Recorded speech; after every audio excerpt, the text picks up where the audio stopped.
Meus amados, queiram sentar. Todos vocês que se encontram conosco, nos visitando, são muito bem-vindos ao nosso meio, para que juntos possamos adorar esse Deus maravilhoso, magnífico, o Deus de toda glória, que nos convida a estar em sua presença. Não sei até que ponto você tem consciência disso e de todo o andamento do culto, a cada parte, cada leitura bíblica, cada cântico entoado ao Senhor, aponta para isso. Somos convidados a estar diante do Deus eterno, Senhor do universo, né? E cantamos aqui como é maravilhoso o Senhor estar em tua presença, né? E até em linguagem metafórica, a proximidade, o convite é tal, né, que é quase que tocar em tuas vestes, né? Está tão próximo a Ele, é isso que a linguagem quer dizer. E mesmo nós, pessoas indignas disso, pecadores, né, diante de um Deus santo, justo, grandioso, né, como nós também lemos aqui na profecia de Isaías, que não temos absolutamente nada a oferecer, nos contorcemos diante desse Deus, consciente do nosso pecado e da nossa inadequação diante dele, mas podemos nos achegar diante dele, receber dele perdão, acolhida por causa do seu amor revelado e manifesto naquela cruz. É por isso que podemos estar aqui, né? É por isso que pecadores se colocam diante do Deus Santo, porque a sua justiça já recaiu sobre o seu Filho. Aquilo que era contra nós caiu sobre ele, e agora nós podemos ter acesso à presença desse Deus maravilhoso. E é bom estar em sua presença, é bom poder adorá-lo, é bom poder agradecê-lo, é bom poder consagrar a Ele as nossas vidas, parte daquilo que Ele nos tem dado em sua bondade e misericórdia. É bom poder abrir a palavra de Deus e buscar nela entendimento, né? Conhecer a sua vontade para a nossa vida. E nesse intuito eu queria convidar vocês a abrir a palavra de Deus no Evangelho segundo Mateus, no capítulo 6.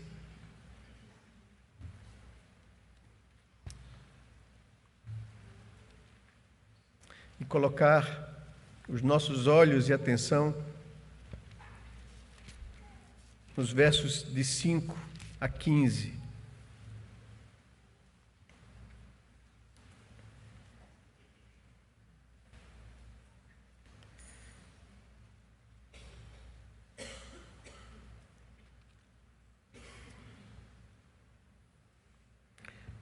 Evangelho segundo Mateus, capítulo 6, versos de 5 a 15.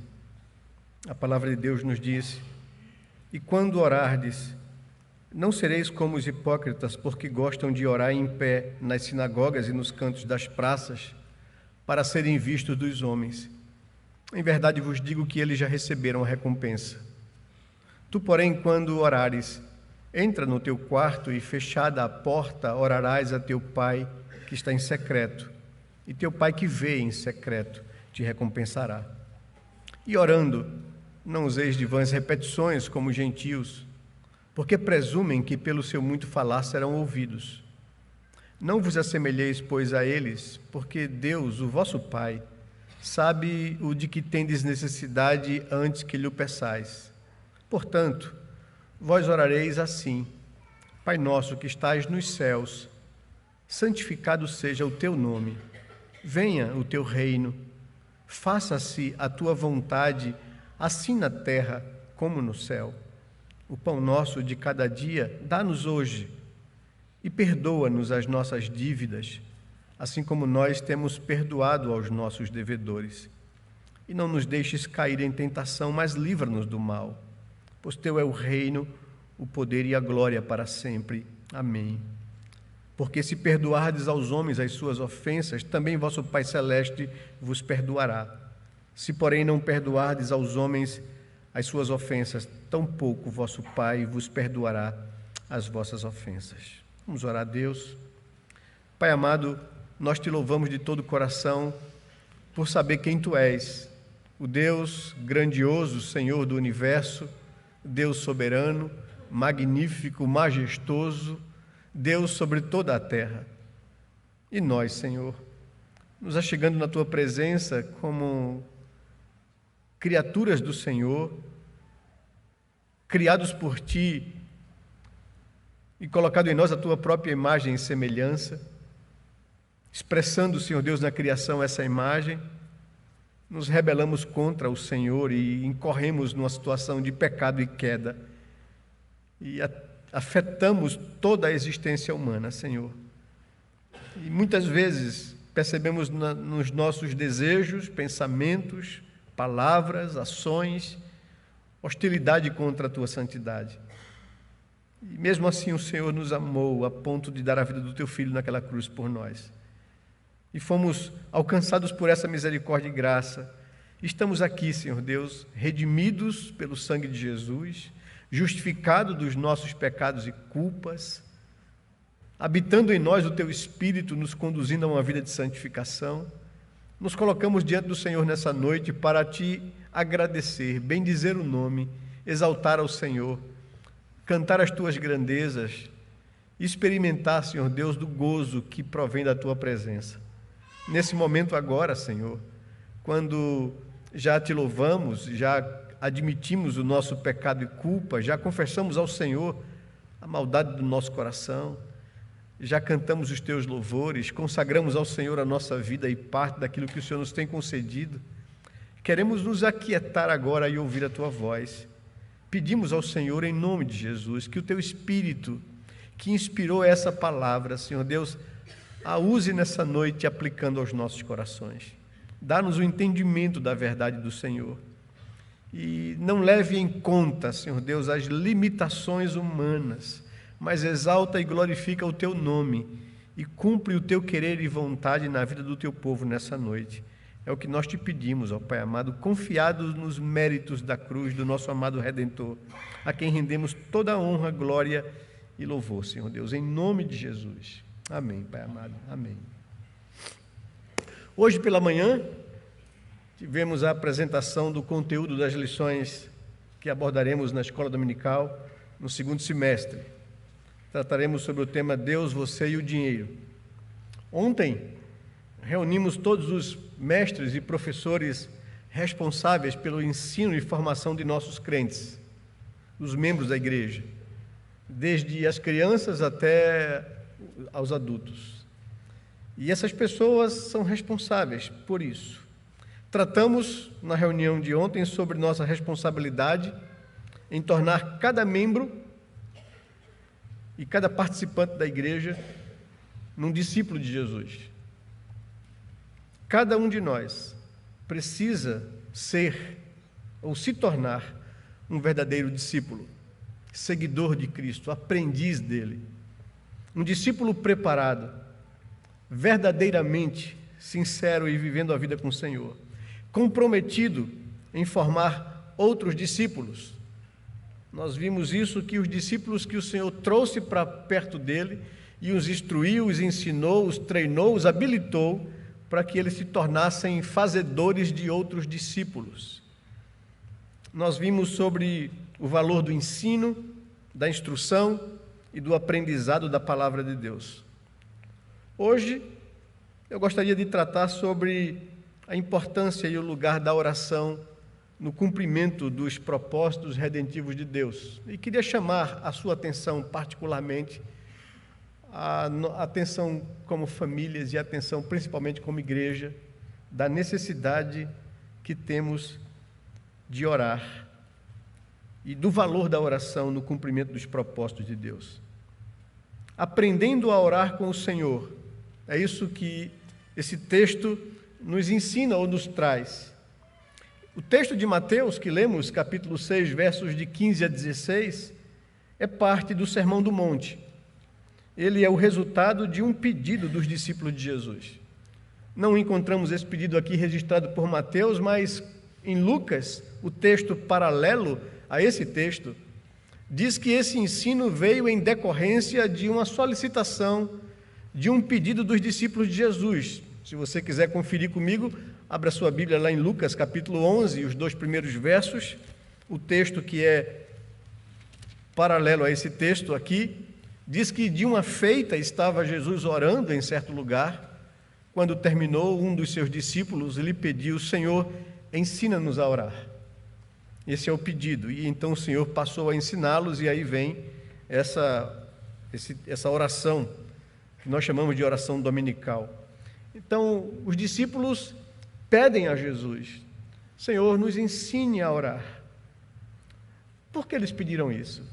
Eles constataram, ao ver o exemplo de vida de Jesus de oração, que eles não sabiam orar devidamente. E isso veio como uma consciência de que, olhando Jesus e a vida dele de oração, eles não oravam como deveriam, né, a nível de intensidade, e não oravam com o conteúdo necessário. Por isso pediram ao Senhor: ensina-nos a orar. De fato, a Escritura afirma que precisamos da assistência do Espírito Santo, que intercede por nós, visto que não sabemos orar como convém, não sabemos nos reportar a Deus devidamente. O apóstolo Paulo declara isso quando escreve a carta aos Romanos, no capítulo 8, no verso 26. Ele diz: também o Espírito semelhantemente nos assiste em nossa fraqueza, porque não sabemos orar como convém, mas o mesmo Espírito intercede por nós sobremaneira com gemidos inexprimíveis.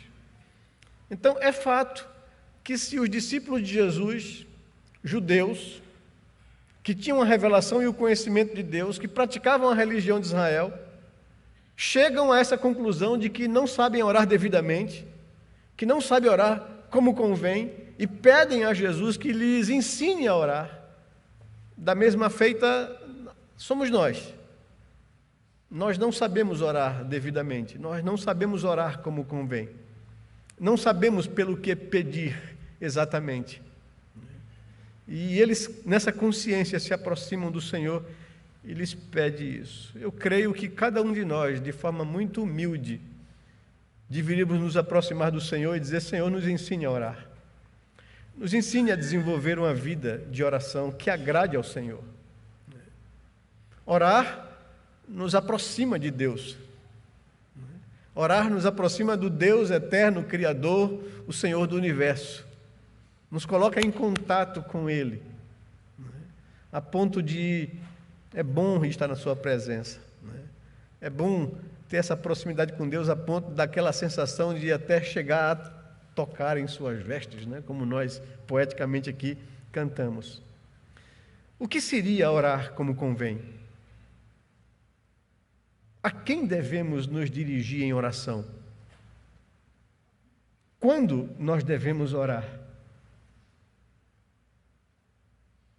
Por quais coisas devemos orar e pedir a Deus? Como orar? O que deve nos mover ou nos motivar à oração? Há erros que precisamos evitar?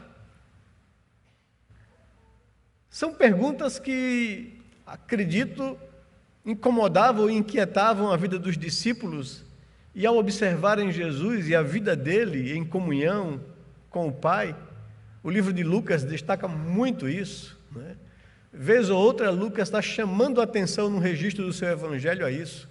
Jesus, depois de um intenso dia de trabalho, de ensino, de operar misericórdias e curar pessoas, chega ao final do dia, eles todos cansados da jornada, Jesus se retira, vai ao monte e fica orando com Deus, e parece que Lucas, ouvindo o testemunho dos discípulos, registra isso, a beleza disso. E é essa vida de Jesus que inquieta, que incomoda os discípulos a ponto de levá-los a pedir a Jesus que nos ensine a orar. Então, eu queria, nessa noite, buscar na Palavra de Deus essas orientações do Senhor para que nós aprendamos a orar com o Senhor, observando as suas instruções para a nossa vida de oração, para a nossa vida espiritual, para a nossa vida devocional, preparando o nosso espírito para servir ao nosso Deus como discípulos verdadeiros e gente que quer ser utilizada e preparada por Deus e ser bênção na vida de outras pessoas. Mateus capítulo 6, pois, verso 5 ao verso 15, está aí a instrução de Jesus e a resposta a esse pedido. E, em primeiro lugar, nós observamos aqui que é preciso corrigir erros na vida de oração. E o Senhor chama a atenção dos discípulos para dizer que há algumas coisas a corrigir e que nós deveríamos observar na nossa vida. A nossa natureza pecaminosa tende a cometer dois erros que são básicos na nossa relação de piedade e de devoção com o Senhor. São vícios que se encrostam na nossa vida e que precisamos observar e corrigir. O primeiro deles está aí no verso 5. É vaidade espiritual. É querer ser visto pelos outros como uma pessoa piedosa. É orar para passar essa impressão acerca de nós mesmos. Há essa tendência no nosso coração. O que o Senhor Jesus está nos dizendo é isso, que a nossa natureza pecaminosa, caída, tende a, em fazendo uma das coisas mais espirituais, mais sublimes, tende a alimentar vaidade no nosso ser. Diz o verso 5, e quando orardes, não sereis como os hipócritas, porque gostam de orar em pé, nas sinagogas e nos cantos das praças, para serem vistos dos homens. Então há essa tendência de hipocrisia, Jesus chama, de vaidade espiritual, de ser motivado à oração pública com o fim de receber reconhecimento e aplauso, né? Como sendo pessoas piedosas. E se o Senhor está falando isso como uma correção que os seus discípulos deveriam observar, é porque Ele sabe que isso existe na natureza humana.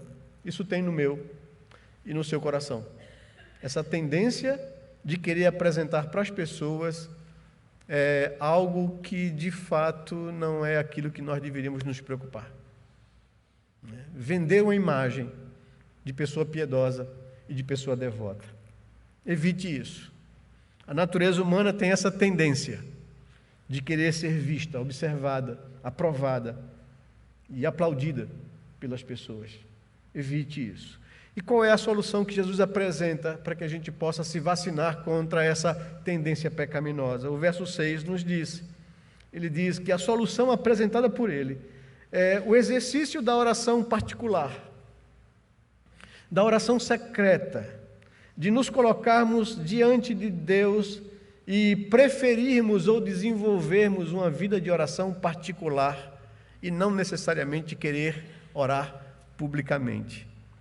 Tu, porém, para evitar este erro, quando fores orar, entra no teu quarto e fecha a porta do quarto.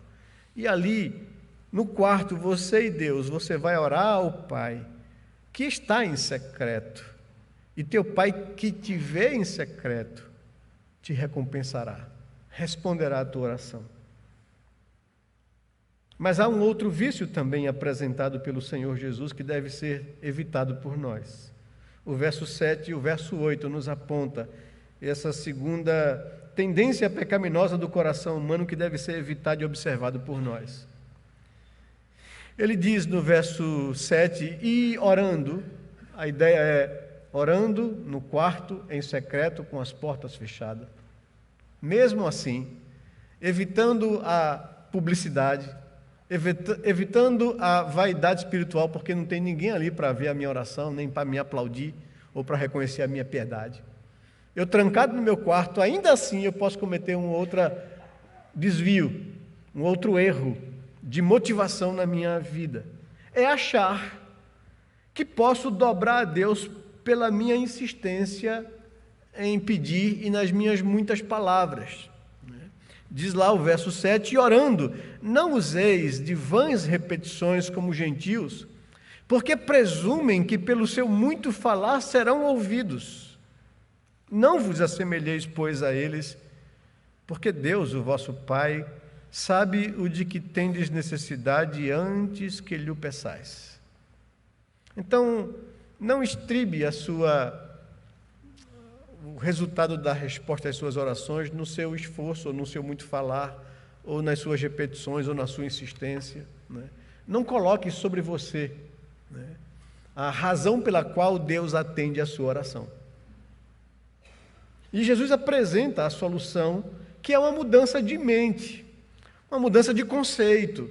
Não seja como os pagãos, porque os pagãos é quem acham que pode dobrar Deus, que podem comprar Deus.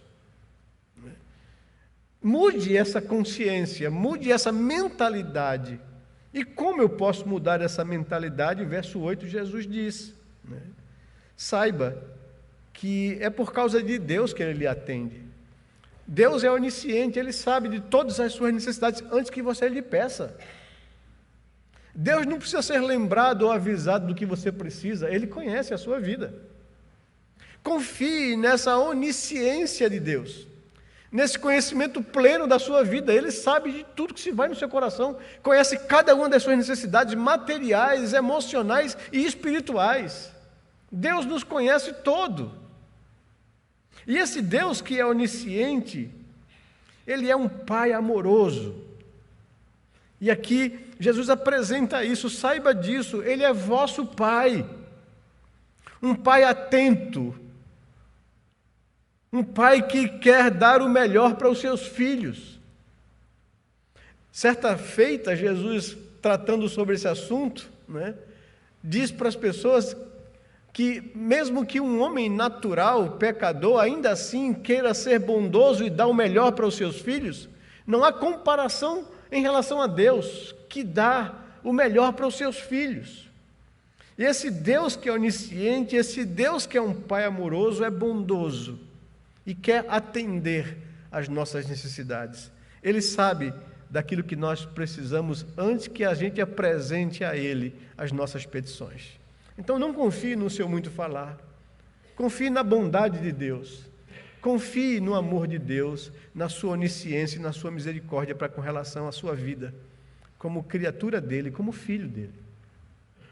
Então evite a hipocrisia religiosa dos fariseus, que gostavam de orar publicamente com o fim de receber dos homens o louvor e a aprovação, e evitem o comportamento e o conceito e a mentalidade pagã que acha que pode dobrar a Deus pelo muito falar. Observe a tendência dessas duas coisas no seu coração para você colocar a sua confiança plenamente em Deus, que é onisciente, que é um Pai amoroso, e que você pode, em secreto, derramar e rasgar a sua alma diante dEle.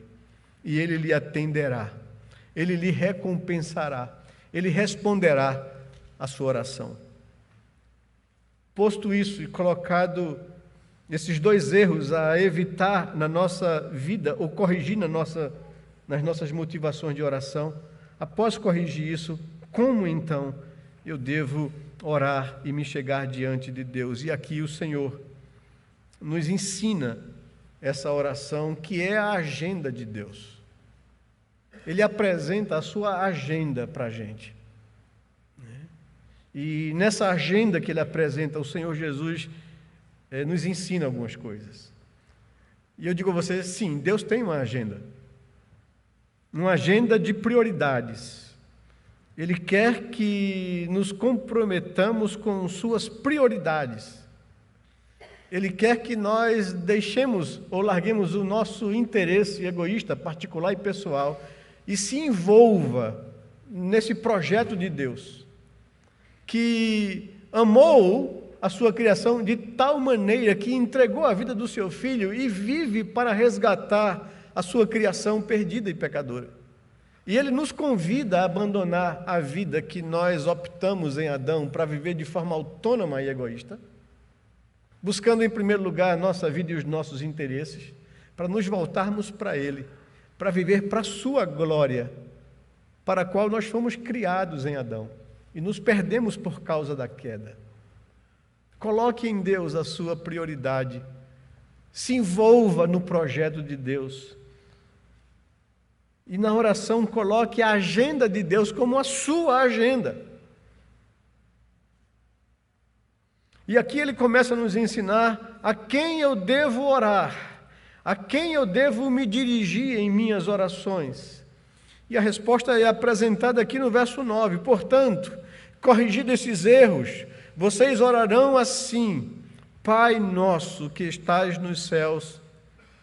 Essa é a primeira expressão que ele aponta a quem nós devemos orar e lançar a nossa oração: a Deus. E esse Deus é nosso Pai. E esse Deus é aquele que está sentado no controle do universo, Deus majestoso, que está nos céus, que de lá gerencia e administra a sua criação. O Deus grandioso, magnífico, majestoso, excelso, eterno, é a esse Deus que nós somos convidados a estar e a nos dirigir. Não preciso de mediadores. Não preciso de absolutamente ninguém. Ele me convida e abriu a porta para estar em sua presença. É a mim, é ao Pai que vocês vão dirigir as suas orações. Vocês não precisam de ninguém.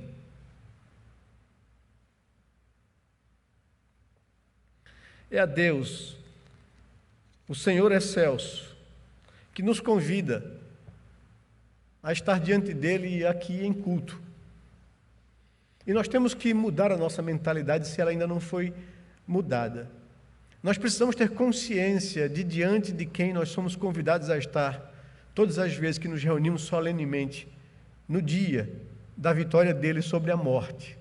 Nós estamos aqui diante do Deus eterno, do Deus da glória, para prestar a ele um culto de gratidão por aquilo que ele fez por nós. Ele deu a vida do seu filho por nós e somos convidados a estar na presença dele. Você não está aqui, eu não deveria estar aqui, porque quer conhecer aquela igreja, ou porque eu gosto dos meus irmãos, porque a gente tem um relacionamento de amizade, ou porque o louvor daquela igreja é bom, ou porque a palavra do púlpito é uma palavra boa, bem colocada, ou que tem uma teologia forte, ou que é assim, ou que é assado. Não deveriam ser outra coisa, senão Deus, Ele me convida a estar na sua presença. Nós não viemos aqui para ouvir um homem falar, nós viemos aqui para adorar o Deus Criador do universo. E Ele nos dá esse privilégio, nos convida a estar na sua presença. Isso coletivamente, em culto público, solene. Isso particularmente na nossa vida pessoal e particular de oração. Sou convidado a estar diante do Criador do universo, do Senhor dos céus, que me chama para uma relação de pai e filho, que abre o acesso à sua presença sem precisar de nenhum mediador, a não ser o seu filho naquela cruz que pagou o preço da minha culpa e me abre livre acesso a Deus. É diante dele que eu estou, é a ele que eu devo recorrer, é a ele que eu devo derramar as minhas petições, o meu coração e a minha vida. É dele que eu quero saber o que é que ele quer de mim. Por que é que ele me criou? O que é que ele quer com a minha vida?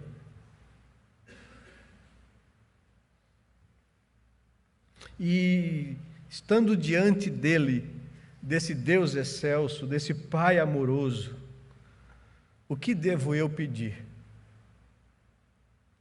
Qual deve ser o assunto que eu devo levar a ele? E aqui ele nos ensina e divide a sua agenda em duas partes. Ele me diz que eu deveria, em primeiro lugar, orar pelas coisas dele. Ter como prioridade das minhas preocupações as coisas de Deus. E não necessariamente as minhas coisas. Ele diz que eu deveria me chegar diante do Pai que está assentado nos céus ou governando o universo e orar pelo seu nome, pelo seu reino e por sua vontade. Seu nome, eu deveria desejar, querer, orar, pedir, que seja reconhecido, que seja santificado, que seja glorificado. Está aí o verso 9. Portanto, vós orareis assim: Pai nosso que estais nos céus, santificado seja o teu nome. E aqui a palavra santificado, ela aponta para a ideia de separado ou glorificado ou reconhecido ou exaltado. Que o teu nome, Senhor Deus, seja glorificado, reconhecido no mundo. Deve ser esse o desejo do meu coração.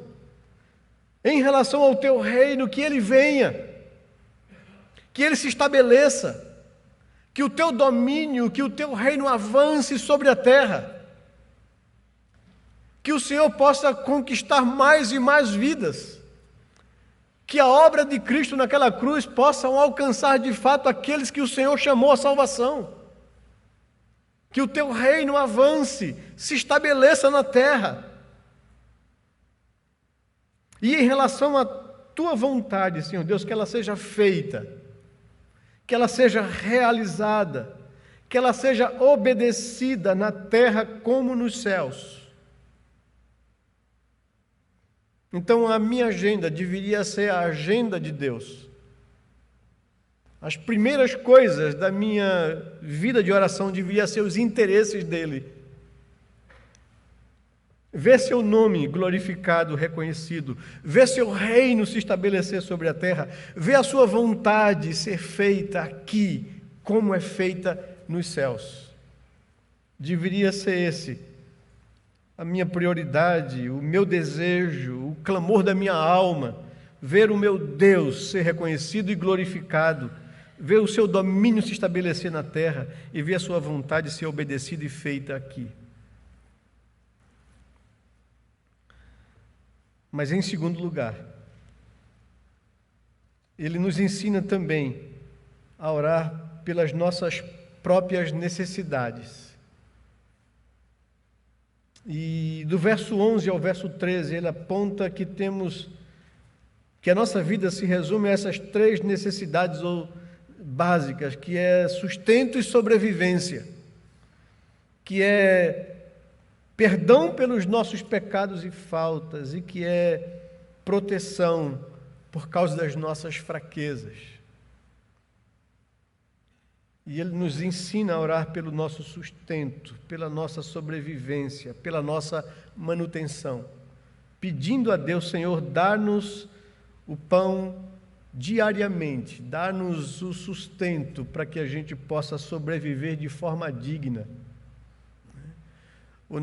A nossa vida, o nosso sustento, as nossas coisas de sobrevivência vêm de Deus. Como nós ouvimos aqui hoje pela manhã, não é? Tudo provém de Deus. Tudo é de Deus por direito de criação, por direito de capacitação. E nós devemos esperar dele a nossa vida, o nosso sustento, a nossa sobrevivência. E confiar nele para ter o pão na mesa, para ter as nossas necessidades básicas supridas na vida. A confiar em Deus, a depender de Deus. É isso que a oração está nos ensinando. Aprenda a depender de Deus, a confiar em Deus e obter dele o seu sustento para a sua sobrevivência em primeiro lugar. Mas da mesma forma que nós precisamos depender de Deus para o sustento e a sobrevivência, nós precisamos também de Deus para que Ele nos perdoe os pecados, porque pecamos contra Deus constantemente. E precisamos admitir isso.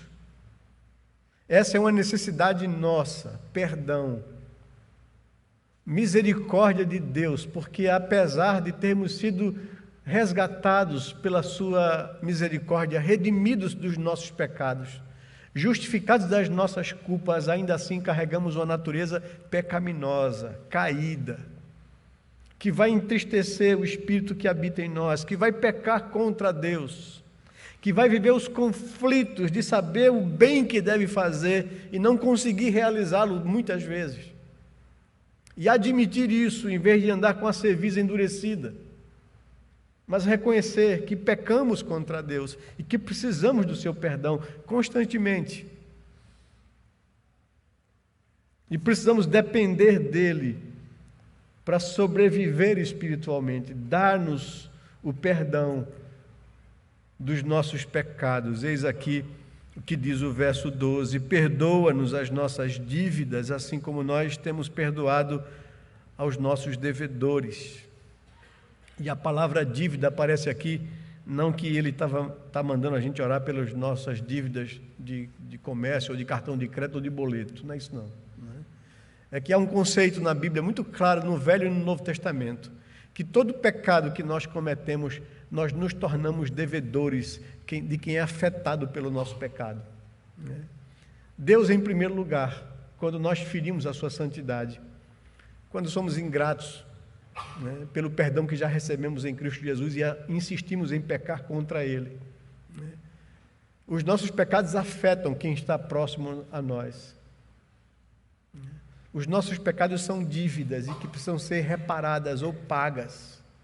E é por isso que se usa esse termo aqui: perdoa, Senhor, as nossas dívidas, assim como nós temos perdoado aqueles que nos devem pelos seus pecados que nos afetaram ou nos atingiram. E em terceiro lugar aqui, pedir a Deus, verso 13: e não nos deixes cair em tentação, mas livra-nos do mal. Pedir a Deus, não somente pelo nosso sustento e sobrevivência, não somente pelos nossos pecados cometidos constantemente contra Ele, que afetam diretamente a Deus e aqueles que estão próximos a nós, mas também nossas fraquezas. Fraquezas são as nossas tendências, debilidades, ainda não praticadas. Pecado é quando eu permito que essas fraquezas que existem em mim se consumam no pecado. Fraquezas são minhas áreas de vulnerabilidade, que eu peço a Deus que, Senhor, não me permitas cair. Porque a graça de Deus é graça perdoadora quando eu peco, mas também é graça protetora para que eu não peque. E eu preciso pedir a Deus que me mantenha firme para que eu não venha entristecê-lo com os meus pecados.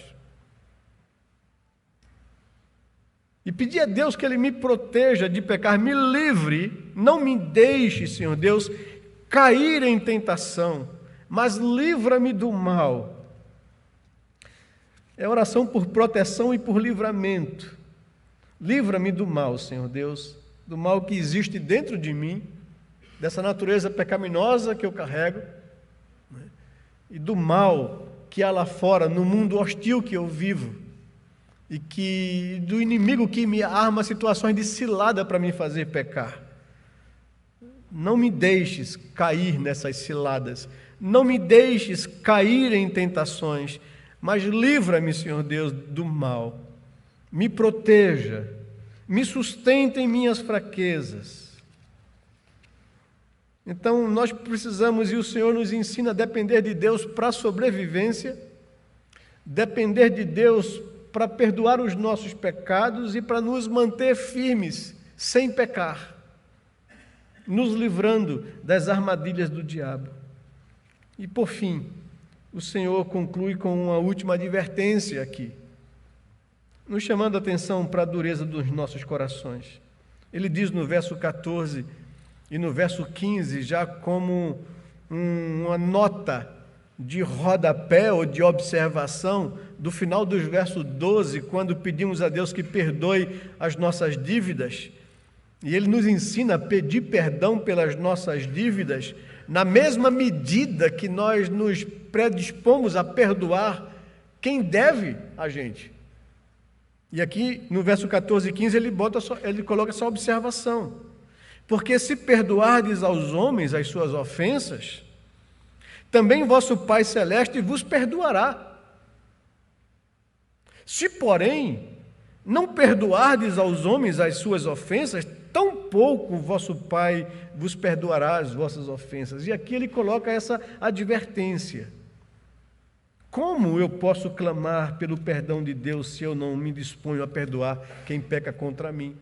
Como eu posso ter cara de chegar diante de Deus e de pedir perdão pelos constantes pecados que eu cometo contra Ele, quando eu sou incapaz de perdoar uma pessoa que pontualmente peca contra mim? E aí ele nos adverte para que não sejamos duros de coração, para que a gente possa manifestar para com os outros a mesma graça que Deus manifesta com a gente. Usar de misericórdia com os outros da mesma medida que Deus usa de misericórdia para com nossas vidas. E aqui nos chama a atenção de como a gente deve viver a nossa vida cristã, em ter essa agenda de oração. Não a nossa agenda, mas a agenda de Deus, para aprender a orar de forma agradável ao Senhor, buscando em primeiro lugar o seu reino, a sua justiça, na consciência que as demais coisas que nós precisamos nos serão acrescentadas. Sustento, perdão e proteção. E finalizando, eu queria então fazer algumas perguntas para a gente mesmo, né? Para que a gente seja honesto diante de Deus. Como anda a nossa vida de oração?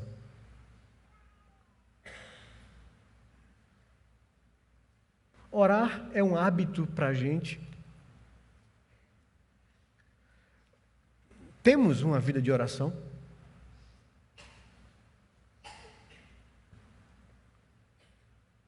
Nós oramos como convém?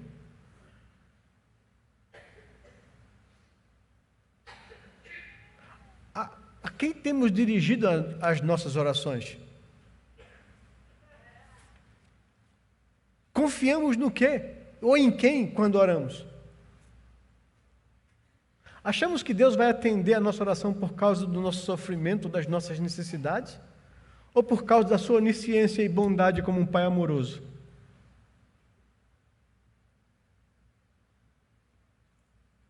Quando nós nos lançamos a orar publicamente, o que motiva o nosso coração?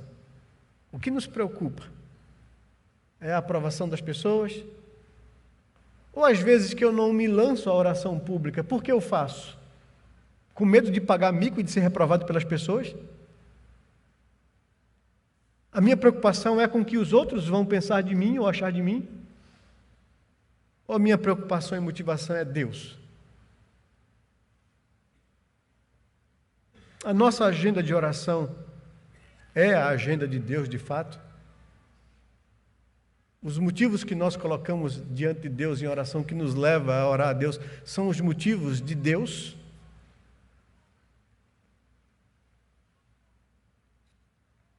Quando nós oramos, quais as nossas prioridades?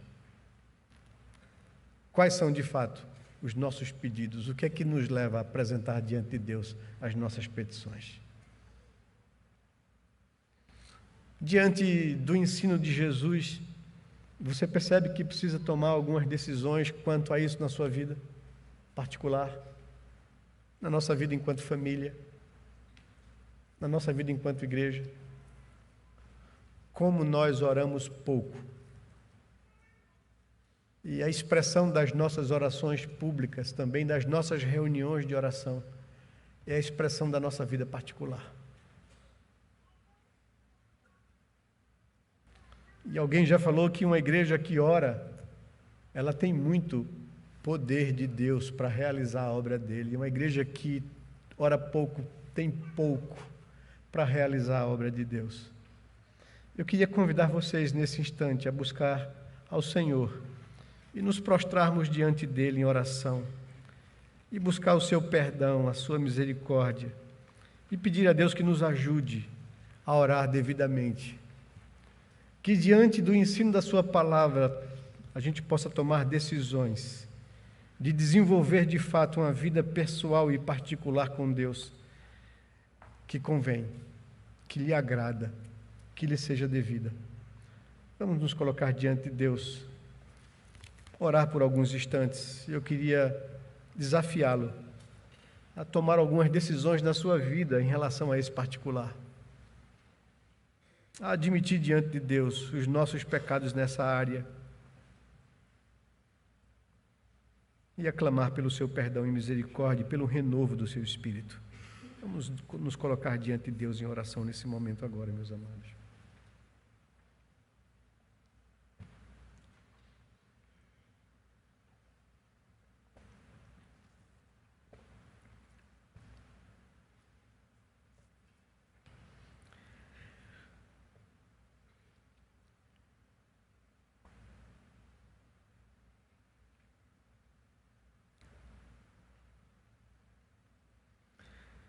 Senhor Deus, te somos muito gratos pela oportunidade e privilégio de estarmos diante do Senhor a cada domingo. Sermos convidados como teu povo para experimentar o gozo da tua presença. Dá-nos, ó Senhor Deus, uma consciência viva dessa realidade. Não permita que a nossa natureza caída e um coração pecaminoso se acostume ou se acomode ou faça isso de forma mecânica, Senhor. Mas quando nos dirigirmos a estar reunidos em tua presença, dá-nos a plena consciência de diante de quem nós estamos. Ó Senhor Deus, e tenha compaixão e misericórdia da nossa vida. Quando nos deparamos com a tua palavra, quando nos deparamos com o ensino do nosso amado Redentor, percebemos que, à semelhança dos discípulos, como precisamos nos chegar diante do Senhor com sinceridade de coração e pedir ao Senhor: Senhor, nos ensine a orar, nos ensine a desenvolver uma vida pessoal e particular com a qual o Senhor se agrada. E nessa consciência nós queremos chegar diante de Ti e pedir: Senhor, nos perdoe. Perdoe porque temos sido negligentes nessa área.